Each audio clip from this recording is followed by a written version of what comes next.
네, 두 번째 시간입니다. 잘 쉬고 오셨나요? 사실 여러분들은 지금 두 번째 시간인데 선생님은 지금 네 번째 시간이에요. 왜냐면 계속 중간에 말 틀리고 막 갑자기 발음 꼬여가지고 도저히 이거 이대로 녹화 못하겠다 해서 끊고 다시 하고 해서 지금 똑같은 말을 무려 네 번째 이제 시작하게 됐습니다. 여러분들은 처음이니까 똑같이 아까랑 똑같은 텐션으로 산뜻하게 수업해야겠죠? 처지지 않고 지금 두 번째 시간 시작해 보겠습니다. 자, 이제 본격적으로 우리가 첫 수업을 들어갈 건데, 자, 여기서 제일 중요한 거는 판입니다. 판 구조론의 정립 과정이 이번 수업 시간의 핵심이에요. 자, 그러면 그 나머지는 이제 대륙이동설, 멘틀 대류설, 베게너의 증거, 음양특심법, 고지자기 이런 것들을 할 텐데, 이번 수업은 판 구조론이라는 게 정립이 되기까지 어떤 수많은 역사적인 근거와 증거들이 있겠죠. 그래서 그런 증거들을 설명하려면 여러분들이 알아야 될 개념들이 있어요. 그래서 역사적인 큰 흐름을 설명하면서 중간중간에 여러분들이 알고 넘어가야 될 개념을 짚어주면서 이번 수업을 진행해 보도록 하겠습니다. 자, 우선은 판, 지각, 지구가 도대체 어떤 구조로 이루어져 있는지를 알아야 이번 수업에 듣기가 수월하겠죠. 자, 우선 지각은 우리가 서 있는 땅, 이거 지각인데 대륙 지각이랑 해양 지각이 있어요. 대륙에 있으면 대륙 지각, 바다 밑에 있으면 해양 지각 이렇게 생각하면 돼요. 근데 여기서 중요한 게 밀도입니다. 밀도. 자, 밀도 뭐 이 정도 개념만 알면 돼요. 물이 있을 때 나무또막이랑 쇠공을 동시에 톡 떨어뜨려요. 어떻게 될까요? 나무또막은 물 위에 뜨고 쇠공은 물 아래로 가라앉아요. 근데 왜 어떤 건 뜨고 어떤 건 가라앉죠? 나무가 무거워서요? 아니요. 둘 다 무게는 똑같아요. 얘도 50kg, 얘도 50kg. 둘 다 무게 똑같은데요? 자, 근데 왜 어떤 건 뜨고 어떤 건 가라앉냐? 그 물체의 밀도에 따라서 뜨고 가라앉는 건 결정이 되는 거죠. 자, 여러분 이거는 중학생 때 배웠어요. 중학생 때. 자, 그래서 이 밀도 차이에 의해서 뜨고 가라앉는 게 결정이 된다. 이 정도만 뭐 기억 안 나도 중학교 때 배운 거 기억 안 나도 이 정도만 알아두시면 돼요. 자, 그러면 우리 지구 속의 구조들은 어떤 밀도를 갖고 있나 봤더니 지각 아래에 일단 멘틀이 있어요. 멘틀이 아래에 있다는 건 대륙지각 해양지각보다 멘틀이 아래에 있네요. 그러면 밀도가 어떤 녀석이 더 클까요? 그렇죠. 멘틀이 밀도가 가장 커야 되죠. 만약에 멘틀이 밀도가 작아버리면 대륙지각이랑 해양지각을 뚫고 위로 올라와 버리겠죠. 자, 그리고 이제 이 성분을 분석해봤더니 대륙지각이 밀도가 제일 작고 그 다음 해양지각, 그 다음 멘틀 이 순서로 밀도가 달라지는구나. 왜 밀도가 달라지냐? 얘네를 이루고 있는 구성 성분이 차이가 나서 그렇습니다. 대륙지각은 현무암질이라는 암석으로 잘못 말했네요. 해양지각은 현무암질이라는 암석으로 구성되어 있고 대륙지각은 화강암질, 멘틀은 감람암질이라는 암석으로 구성되어 있어요. 선생님 벌써부터 약간 암석이 어려운데 이런 것들도 다 외워야 되나? 나중에 가서 여러분들한테 현무암질이 뭐고 하강암질이 뭐고 이런 거를 자세히 설명해 주겠지만 이럴 때 그냥 하나하나 외워두면 문제 푸는 속도가 훨씬 빨라질 수 있어요. 그래서 그냥 지금은 막 외우려고 하지 말고 익숙해지면 좋을 것 같아요. 대륙지각은 화강암질, 대륙지각 화강암질, 대륙지각 화강암질, 네, 해양지각은 현무암질 이렇게 구성 성분이 차이가 나기 때문에 밀도가 다르다. 자, 그래서 여러분들 구성 성분을 가지고 구분을 하면요. 지구 속에 핵이 있고요. 그 다음에 멘틀이 있고요. 그 다음에 대륙지각, 해양지각인 지각이 있습니다. 구성 성분으로 나누면 이렇게 되는데 얘네들의 성질로 나누면 딱딱한 부분, 부드러운 부분 이 두 가지로 나눌 수 있어요. 여러분 땅이 부드럽나요? 딱딱한가요? 딱딱하죠? 근데 이 딱딱한 부분이 지각뿐만 아니라 이 멘틀이 여기까지인데 멘틀에서도 살짝 윗부분은 아래보다 더 딱딱한 부분이 있어요.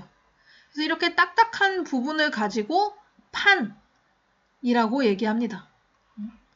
다르게는 암석권, 딱딱하니까 암석권인 이 부분들을 판이라고 하고, 상대적으로 부드러운 부분, 이 멘틀 아래부터 쭉 여기를 연약권이라고 나눌 수 있습니다.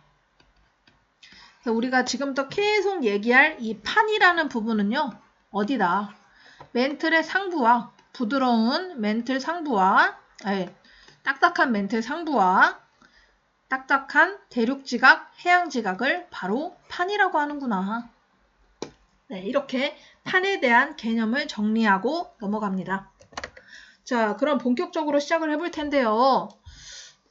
여러분들, 선생님이 아까 설문조사에서 이런 질문을 썼어요. 산은 왜 생기냐? 이렇게 쭉 둘러보면은 평평한 지역도 있고, 높게 솟아있는 산도 있어요. 바다도 있고 강도 있고요. 근데 도대체 그 산이라는 것들은 왜 그렇게 높게 생길 수 있죠? 지구가 처음 만들어졌을 때부터 그 산이 있었을까요? 자, 그 산에 대한 생각을 여러분들이 꼭 해봤으면 좋겠어요. 산이 왜 생길까? 자, 일단 이 베게너란 사람은 대륙이 이동하는 것 같다라는 생각을 하기 시작해요. 자, 왜? 여기 보면은 여기 아프리카 왼쪽 부분이랑 남미 아래쪽 부분을 보면 이게 마치 퍼즐처럼 둘이 딱 합치면은 모양이 딱 맞아 떨어질 것 같은데? 이런 생각을 딱 하게 돼요.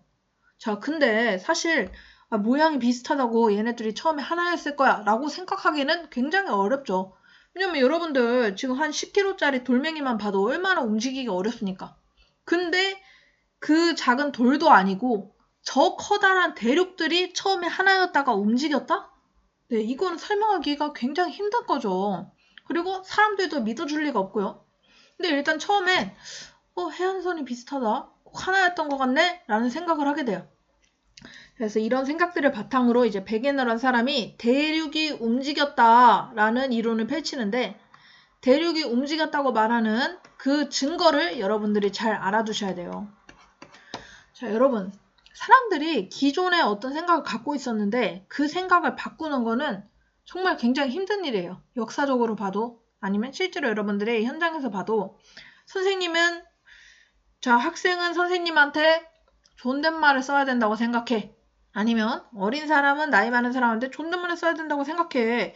이게 사실 한국의 정서죠. 한국에 이미 박혀있는 생각인데 이거를 갑자기 아니 존댓말은 너무 비효율적이야. 괜히 뭐뭐 했습니다. 뭐뭐 했어 라고 하면 금방 끝나는 말을 그렇게 길게 말해야 돼? 이거 너무 비효율적이야. 그래서 사람들한테 주장을 하고 싶어. 그러면 이미 사람들은 기존의 것이 당연하다고 생각하기 때문에 새로운 주장으로 바꾸려면 꼭 그래야만 하는 이유들을 굉장히 많이 준비를 해야 돼요. 그리고 사람들이 제 말이 맞을 수밖에 없겠다라고 생각할 만큼 철저한 논리적인 그런 과정을 준비를 해야 되는데, 그래서 이제 베게너도 이 생각을 그냥 사람들한테 말하면 누가 믿어주겠어요. 그래서 여러 가지 증거를 수집합니다. 자, 첫 번째, 아까 말했던 것처럼 남아메리카 이 오른쪽 경계랑 이 아프리카판 왼쪽 경계 보세요. 꼭 이 부분이 이렇게 볼록 튀어나와 있고 얘는 쏙 들어가 있고 여기 딱 맞아 떨어질 것 같지 않나요? 이제 베게너가 이제 여기서 생각을 시작해. 근데 사실 베게너도 이것만 가지고 대륙이 움직였다 라고 생각한 건 아니에요. 그래서 여러 가지 이제 그래도 좀 아이디어가 딱 들어왔으니까 계속 이제 조사를 해보죠. 이게 바로 과학자 아닙니까? 진정한. 여러분들 그냥 흔히 이렇게 모양 비슷한데? 라고 생각하고 지나가 버리는 사람도 많았을 거야. 근데 이 사람은 이걸 한번 조사를 해봐야겠다 하고 구체적으로 조사를 시작한 거죠. 자, 그랬더니 또 여기 북아메리카 위쪽 부분에 있는 산맥이랑 유럽에 있는 산맥이 마치 꼭 하나였던 것 같이 구조가 유사한 거예요. 자, 이거는 이제 과거를 상상한 거고 지금 모습은 이 부분이죠. 여긴데 자, 미국의 오른쪽 부분에 있는 산맥이랑 유럽의 왼쪽에 있는 산맥이 마치 하나였던 것처럼 모양이 유사하다.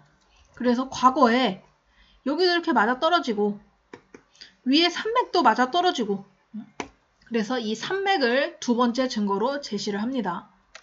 자, 그리고 그래도 사람들이 안 믿어줘요. 에이씨, 모양 똑같으면 다 하나였냐? 안 믿어. 라고 하니까 자, 그 다음에 이제 또 증거를 찾아요. 얼마나 이 조사를 많이 했을까요? 이 증거들을 말하기 위해서. 이번에는 화석 분포를 찾아 떠나는데, 이제 이 공룡들이 굉장히 중요한 역할을 해요. 키노그나투스라는 이 파충류들이 남아메리카에서도 발견되고 아프리카에서도 발견돼. 이 모양으로 보면은 그럴듯해. 얘네들이 이렇게 붙어 있었으면 이동하기가 쉬웠겠죠. 근데 지금 지도 봐봐.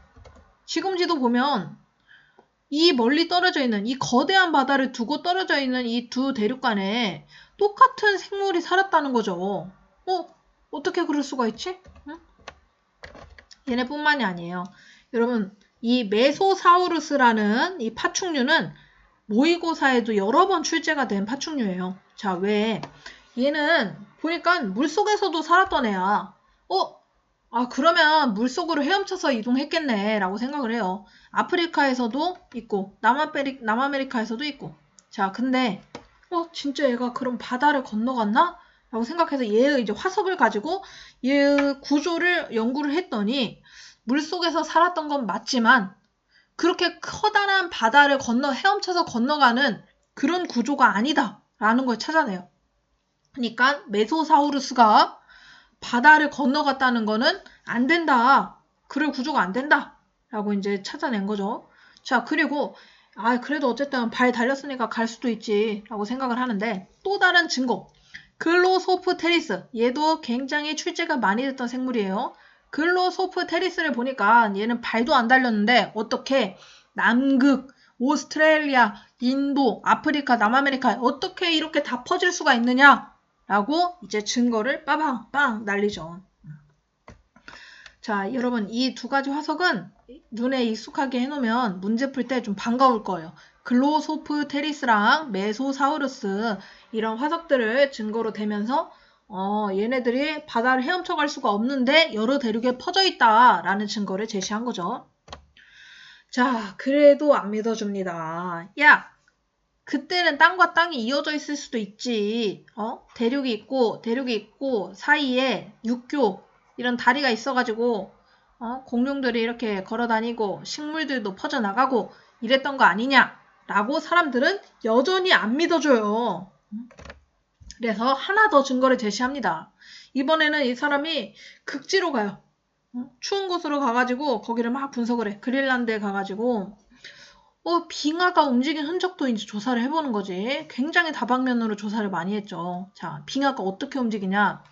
자, 여러분들 그냥 작은 얼음 수준이 아니죠. 빙하는 거대한 산처럼 굉장히 압력도 심하고 무게도 엄청난 것이 바로 빙하인데 땅이 있고 땅 위에 있는 빙하.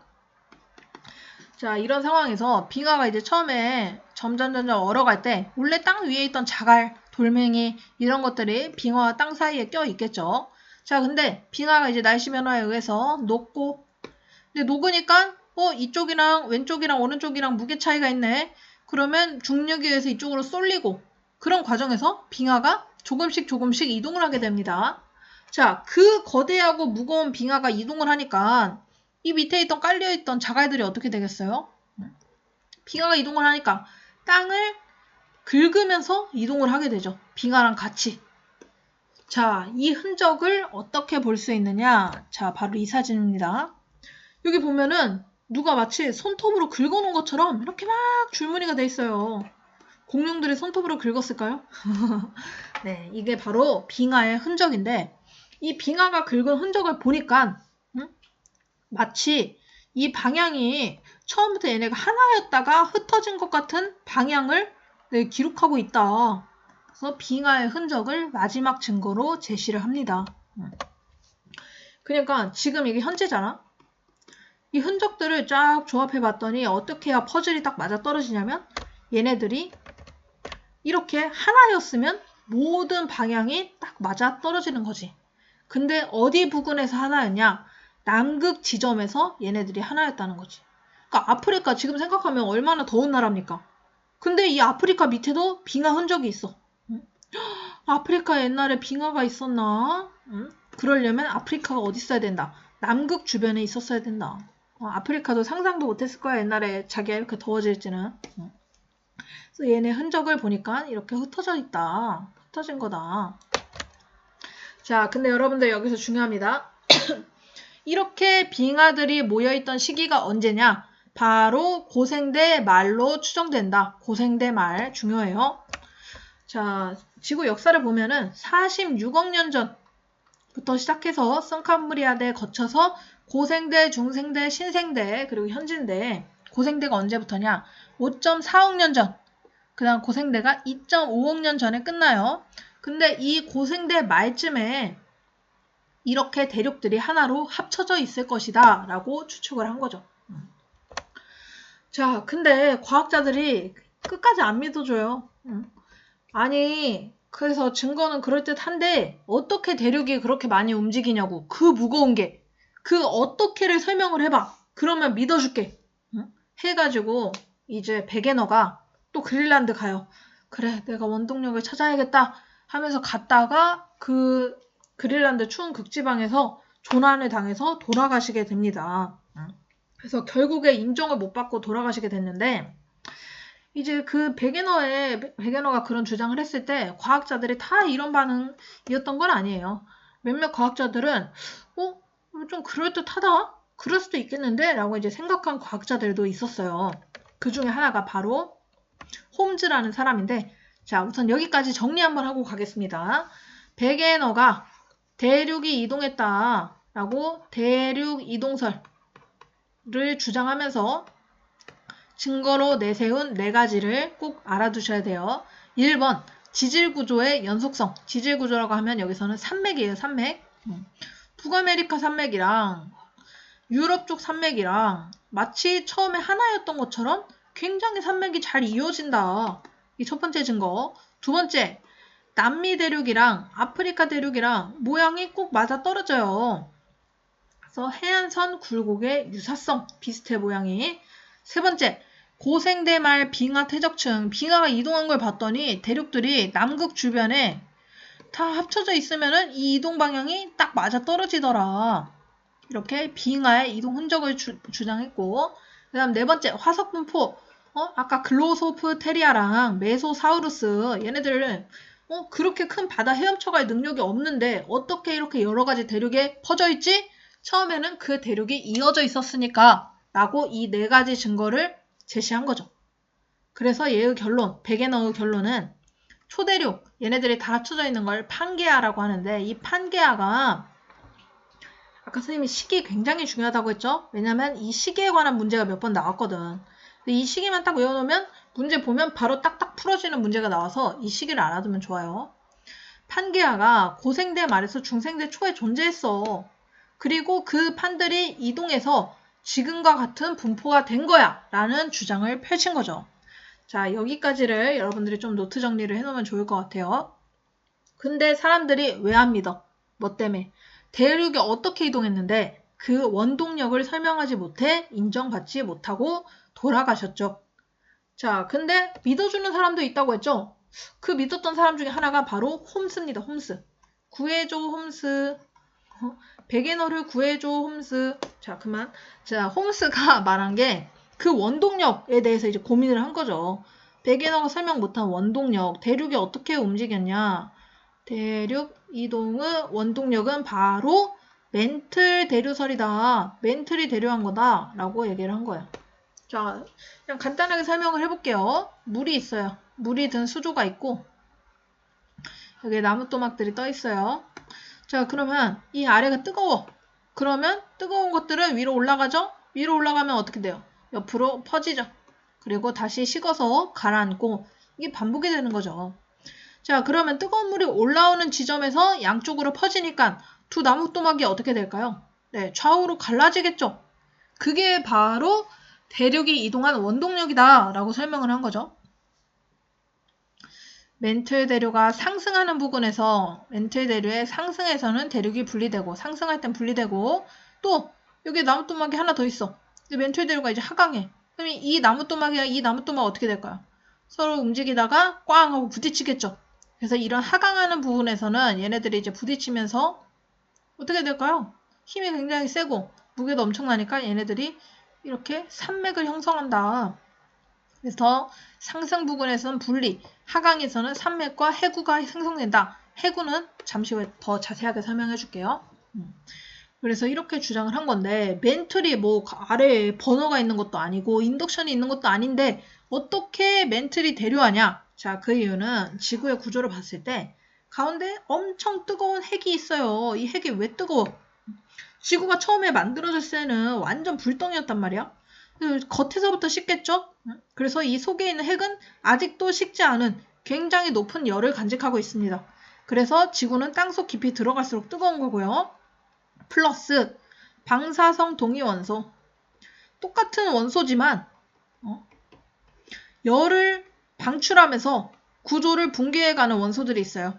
그런 원소들을 방사성 동위원소라고 하는데 얘네들이 계속해서 열을 방출해 나가니까 땅속 들어갈수록 점점 더 뜨거워진다. 그래서 멘틀은 아래가 뜨겁고 상대적으로 지각 쪽은 덜 뜨거우니까 위아래의 온도차가 생겨서 멘틀이 대류한다. 라는 이제 멘틀 대류설을 대륙이동의 원동력으로 주장을 한 거죠.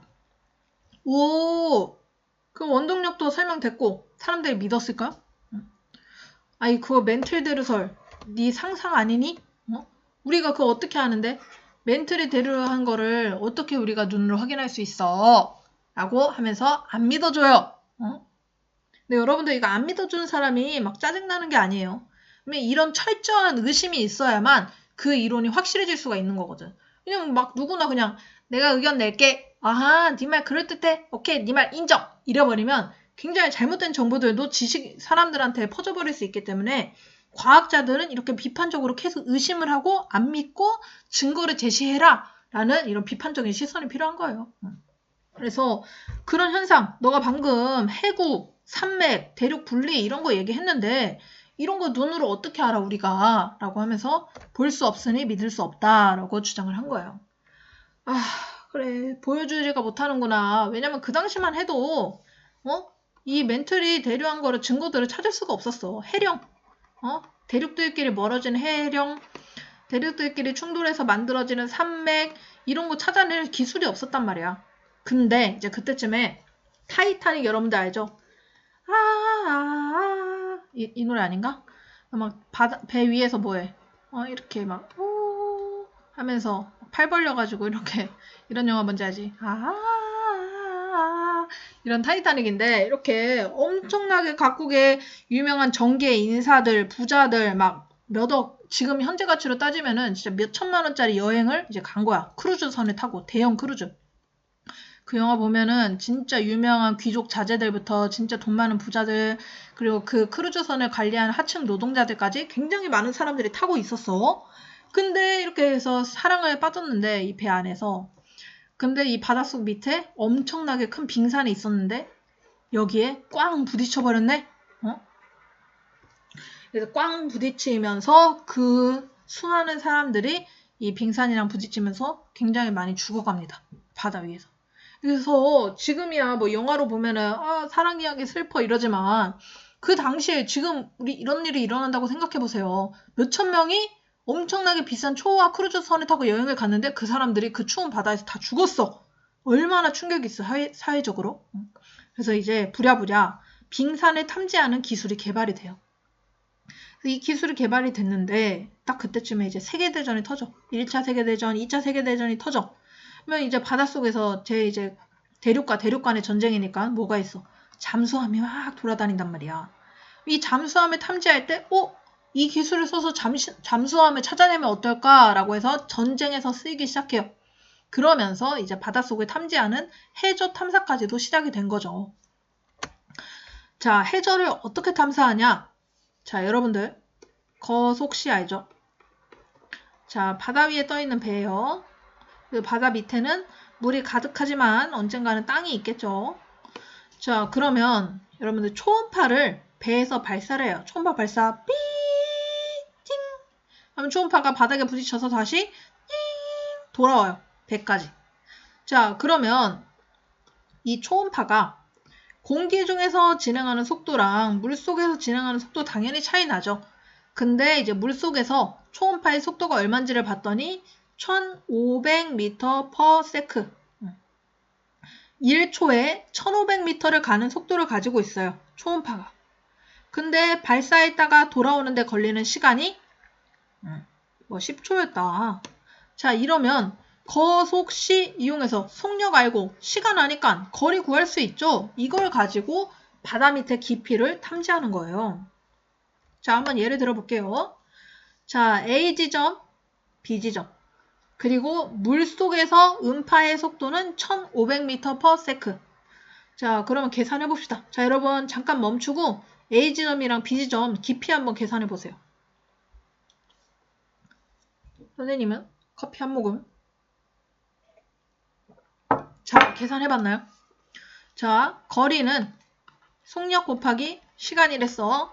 자, 그러면 속도는 1500m/s고 물속에서 갔다가 돌아오는데 걸리는 시간 10초네. 이걸 계산하면 얼마입니까? 15,000m가 나오네요.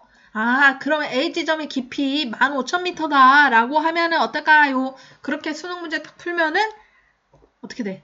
띵띵. 자, 왜 띵띵이야? 아, 이미 여러분들 잘 푼 친구들도 사실 많죠? 자, 지금 음파 갔다가 다시 돌아오는데 걸린 시간이 10초라는 거잖아. 그럼 여러분들이 계산한 이 거리는 어떤 거리예요?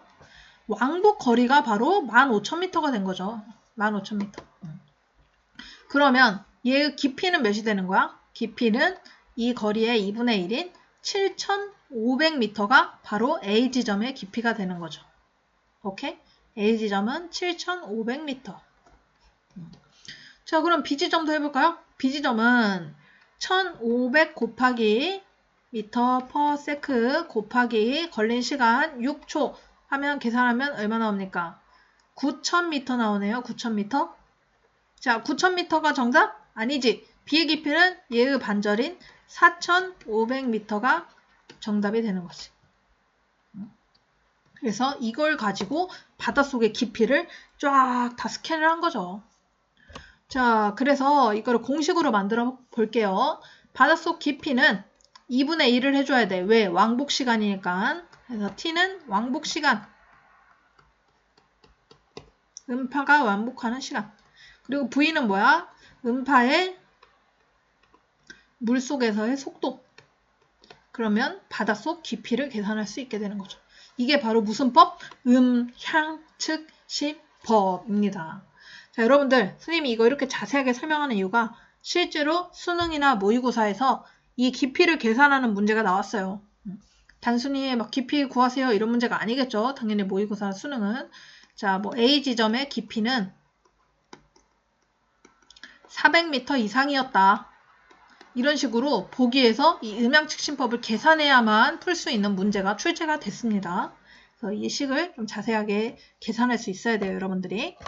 자, 그래서 이런 음양측신법이 발명이 되고 하면서 해저지향 탐사가 본격적으로 시작이 되고 그러면서 이제 해저 확장설이라는 게 주장이 돼요. 왜? 지금 백앤허가 대륙이 이동한다고 했어. 증거를 제시했어. 근데 왜 인정이 안 돼? 증거 제시했는데? 원동력을 설명 못했어. 원동력을 누가 설명했지? 구해줘 홈스. 홈스가 멘틀 대류에서 움직인 거야 라고 주장을 했어. 근데 사람들이 왜 안 믿었어? 눈으로 안 보면 안 믿어 라고 했어. 그랬더니 이제 음양측신법이 나오면서 해저 지형을 탐사할 수 있게 된 거지. 그래서 바닷속에 보니까 해저가 확장하고 있네. 이제 여기까지 온 거야. 자, 그러면 해저 확장이 도대체 뭐냐? 자, 볼게요. 해저 확장은 해양 지각이 해령을 중심으로 이동해서 해저가 점점 넓어진다. 자, 이게 지금 도대체 뭐야? 아까 홈스의 멘틀 대류에서 멘틀이 상승하는 부분에서 대륙들이 멀어진다고 홈스가 얘기했죠. 그거를 이제 보여주는 증거가 될 수 있는 거지. 자, 들어가 보겠습니다. 자, 해저 확장설을 봤더니 자, 해양 지각의 나이를 이제 계산을 해봤어요. 그랬더니 이 해령이라는 곳을 중심으로 해령은 이제 마그마가 이제 솟아 올라오는 것. 멘틀 대류 아까 홈스의 멘틀 대류설에서 말했었죠. 마그마가 위로 올라오는 곳에서는 지형이 좌우로 퍼진다 라고 홈스가 주장을 했는데 실제로 봤더니 이 해령에서 멀어지면 멀어질수록 나이가 더 많아지는 거야. 자, 예를 들면 여기서 1년. 근데 더 먼 곳을 봤더니 1000년. 1000년 전에 만들어진 거네. 더 멀어진 거 봤더니 여기는 2000년 전에 만들어진 거네. 이렇게 해령에서 멀어질수록 나이가 점점 많아지더라. 좌우 대칭해서. 자, 두 번째 증거. 심해 퇴적물의 두께. 퇴적물이 점점 두꺼워진다. 자, 해령에서 멀어질수록 두꺼워져? 선생님, 점점 밑으로 가라앉는데요? 자, 이거 왜 그런 거야? 자, 얘가 아까 밀도가 뭐가 제일 높다고 했어? 해양지각이 대륙지각보다 높다고 했지. 그러면 해양지각이 계속 생겨나니까 점점 무거워지겠지. 그러면서 이제 아래로 침강하는 거고. 그래서 전체적인 높이는 가라앉는 것처럼 보인다. 자, 그래도 이 두께를 봐봐. 여기서부터 여기까지 두께 A 지점이랑 여기서부터 여기까지의 두께 B 지점 보세요. 뭐가 더 두꺼워요? 해령에서 멀어질수록 점점 두꺼워지죠. 그 이유는 여기서 멀어지면 멀어질수록 계속 기존에 있던 게 쌓여가겠지. 그러면서 B 지점이 점점 두꺼워지는 거지. A 지점은 뭐야? 상대적으로 만들어진 지 얼마 안 된 것들이야. 그러니까 당연히 여기는 두께가 얕겠죠. 그래서 점점 두꺼워지더라. 또 있습니다. 증거가. 자, 일단 이 세 번째 그림은 나이 많아지는 거 100만 년 단위로 엄청난 큰 스케일이죠. 3천만 년, 6천만 년 점점 나이가 이렇게 좌우로 갈수록 증가해. 자, 그 다음에 세 번째 증거. 지금 2개 했어요. 자, 해령이 땅이 계속 생겨. 근데 지구 크기는 한정돼 있는데 여기서 계속 생겨나네? 그럼 얘네들은 어디로 가냐? 지구가 뭐 더 커질 수 있는 것도 아니고 소멸은 어디로 되냐? 라고 했을 때 그게 바로 베니오프데라는 건데 자, 볼게요. 베니오프데를 하기 전에 방금 마그마가 올라오면서 땅이 오른쪽으로 가는 걸 조금 더 자세히 볼게요. 자, 여기 보면 마그마가 상승해요. 땅이 갈라지기 시작해요. 그러면 여기가 사이가 빈틈이 생기죠? 이 빈틈으로 마그마가 올라와요. 자, 이렇게 땅이 점점 넓어져요. 이렇게 땅이 멀어지고 있는 이 부분을 열곡대라고 합니다. 열곡대. 자, 근데 지금 뭐 아프리카 대륙 봐도 만약 여기서 갑자기 땅이 멀어져요? 이 주변은 뭐예요? 바다죠. 그러면 이 멀어지면 점점 땅이 얕아지면 그 틈으로 뭐가 들어와? 바닷물이 들어오겠지? 그러면서 언젠가는 그 위로 바닷물이 차버린단 말이야. 그래도 여전히 상승하고 있어. 그러니까 바닷물이 차도 계속해서 땅을 밀어내면서 마그마가 새로운 지각을 형성하는 거죠. 자, 이런 일이 실제로 일어나느냐? 자, 실제 예시를 보여드릴게요. 자, 땅이 계속 마그마가 올라와 기존에 있던 땅을 좌우로 밀어. 그러면서 마그마 생겨 기존 땅을 밀어. 이게 바로 열곡대 상태. 근데 거기다가 바닷물까지 들어와 버렸네. 그래도 여전히 아래에서 마그마가 치고 올라와. 밀어내. 계속 새로운 땅이 생겨. 이걸 바로 해령이라고 해요. 해령. 이렇게 마그마에 의해서 솟아오른 부분. 이 부분을 해령이라고 합니다. 자, 실제 예시 보여드릴게요. 자, 여기 어디예요? 아프리카예요, 아프리카. 자, 여기 살짝 벌어진 이 틈 봤나요? 틈 보이나요?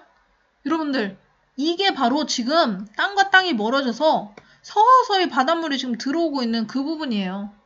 땅과 땅이 멀어지고 아직 커다란 바다가 형성되지 않았어요. 이런 부분을 바로 열곡대라고 합니다.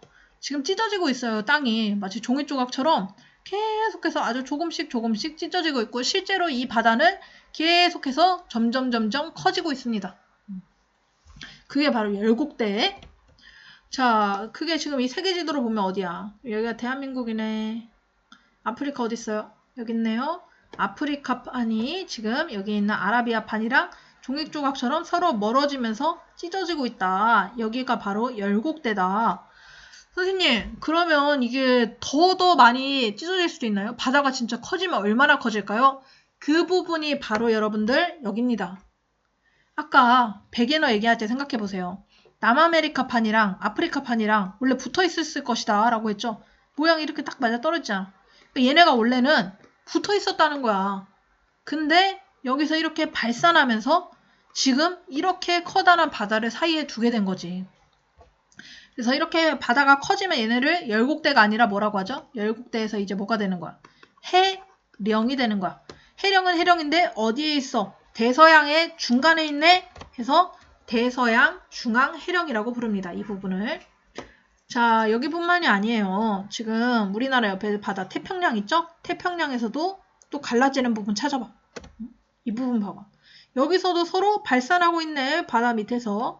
여기는 태평양은 태평양인데 동쪽에 치우쳐져 있어요. 동태평양 해령. 그래서 이 부분 제일 많이 빨리 갈라지고 있죠. 속도인데 이게 동태평양 해령. 그래서 해령은 크게 이 두 가지 예시를 들 수가 있어요. 자, 그러면 지금까지 증거, 해저 확장설, 해저가 확장하고 있다. 증거 4가지인데 첫 번째, 해양 지각이 멀어질수록 나이 증가한다. 두 번째, 퇴적물이 점점 두꺼워진다. 여기까지 확인을 했어. 자, 근데 이 세 번째, 지구는 제한돼 있어. 지구는 크기가 한정돼 있는데 땅이 여기서만 계속 생겨나. 마그마 솟아나가지고 계속 땅이 생겨나네. 지구 크기가 커질 수도 있는 것도 아니고 무한정 커지는 것도 아닌데 그러면 이 새로 만들어진 것들은 어디로 사라지느냐? 그게 바로 이제 베니오프대가 되는 건데 자, 베니오프대 가봅시다. 지금 아까 여기서 발산한다고 했죠? 해령에서 좌우로 흩어져요. 어떻게 될까요? 자, 점점 이 태평양판이 오른쪽으로 왼쪽으로 이동을 하겠죠? 그러다가 여기 속으로 파고들어. 왜 파고들어?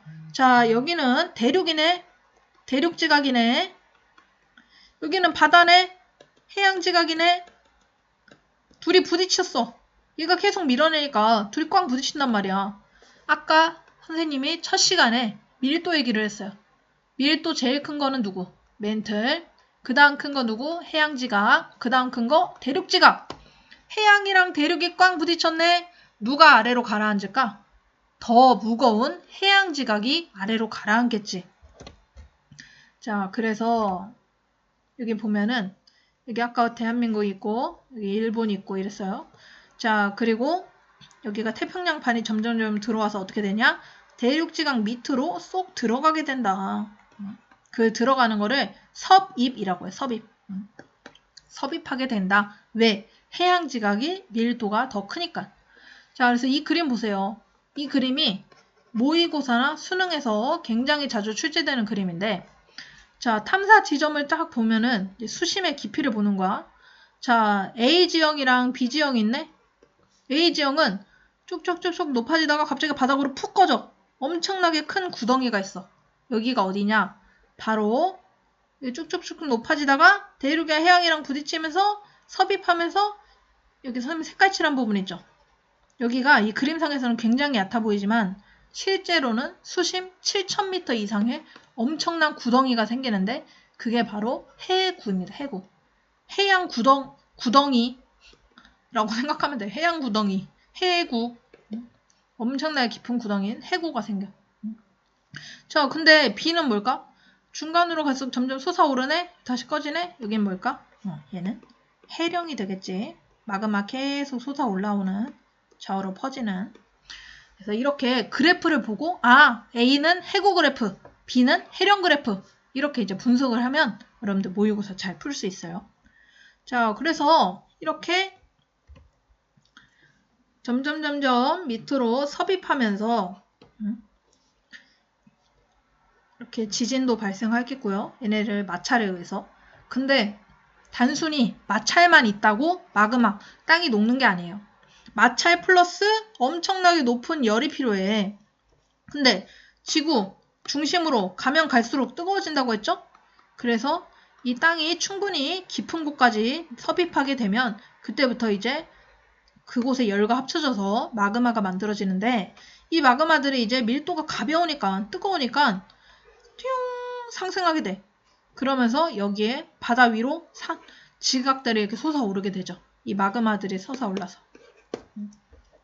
이런 걸 바로 베니오프대. 여기 이렇게 땅이 섭입하면서 만들어지는 이 구간을 베니오프대라고 합니다. 그래서 땅이 생기었으면 어디로 사라지느냐? 베니오프대에서 사라진다. 이 세 번째 증거도 제시한 거고요. 자, 마지막입니다. 고지자기 역전인데 여러분들 지금 얼마나 시간이 흘렀죠? 한 45분 정도 시간, 40분 정도 시간이 흘렀네. 오케이. 자, 그러면 이 네 번째 증거는 선생님이 다음 시간에 알려주도록 할게요. 자, 우선 여러분들 베니오프데랑 포함해서 그 100여간 내세운 증거, 그리고 그 다음으로 해저 확장설의 증거, 이런 것들을 오늘 잘 정리를 해놓으세요. 마지막으로 네 번째 해저 고지자기 줄무늬는 다음 시간에 수업하도록 하겠습니다. 네, 여러분들 다음 시간에 만나요.